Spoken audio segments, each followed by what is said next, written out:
In Krakow, a pre-COP24 meeting was held to prepare for the UN Climate Summit, COP24, which will start at the beginning of December in Katowice. The first day was devoted to a broad debate and the presentation of positions and declarations by NGO representatives. Minister Kurtyka emphasized the importance of both their involvement and the necessity of joint actions. It's also a manifestation of responsibility of non-governmental sector and entrepreneurs who understand the duty of improving the quality of life of citizens. I believe that the only common effort of different stakeholders will let us achieve the climate goals. COP21 was a triumph of multilateralism, nested in a strong sense of optimism and empowerment. Today, we see that the wave of optimism and global cooperation which carried us to and through Paris crested, broke, and is now tumbling. Minister Kurtyka pointed out that the full and effective implementation of the Paris Agreement is directly tied to the implementation of the Sustainable Development Goals. For this reason, global climate action should be multilateral, combining economic, social, and ecological dimensions, which would serve to stop global warming and eliminate the modern world's most important problems. The multilateral approach is necessary in tackling a complex problem which is with an inherently global DNA. But a wider perspective is a must if a governmental actors wants to have societal backing, if they want to be effective in implementation action. The president of COP24, Michał Kurtyka, called on countries to take action in order to adopt the climate goals that are enshrined in the Paris Agreement. He also appealed for the finalization of guidelines for the implementation of the document. In this transformation, we are facing a major challenge, a major global challenge which touches not only Krakow, Małopolska, which is the region, Poland, but certainly the entire world. Climate change cannot be considered as a regional or country issue. It is global by definition. So I would like to emphasize that climate change affects us all so profoundly that there is no room for free riding, and every country, every organization and company need to be active in that matter. He argued that if climate policy is to be effective, it must be integrated into broader actions at the national level and cannot be treated as an exception to politics in the country, imported from the outside or invented at the highest level, but as a part of a more complete context.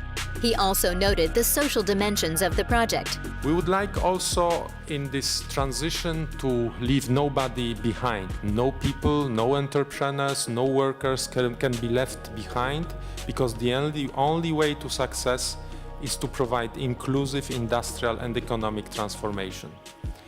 It seems to be essential, and due to increasing inequalities measured in global income distribution, access to energy, water, education and clean environment becomes really absolutely key. Minister Kurtyka, as the author of the government's electromobility program, believes that by 2025, 1 million electric vehicles will travel Polish roads. He also believes that new energy storage technology, on which work is underway, will become more available. Three main discussions, the dimensions of today's discussions: energy, electromobility and transport, urbanization, are highly interlinked and are overlapping.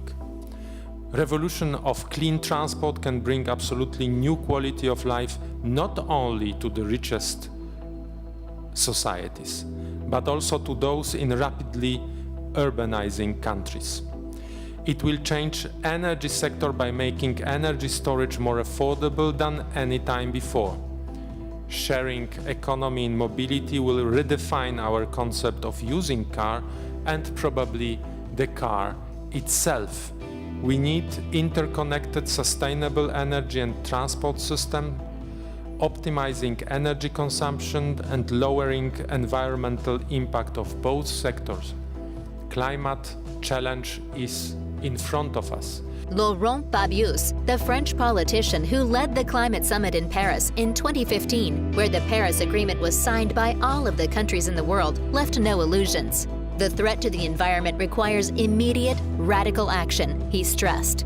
I think the spirit of Paris could be summarized in 3 words: better, faster, and together.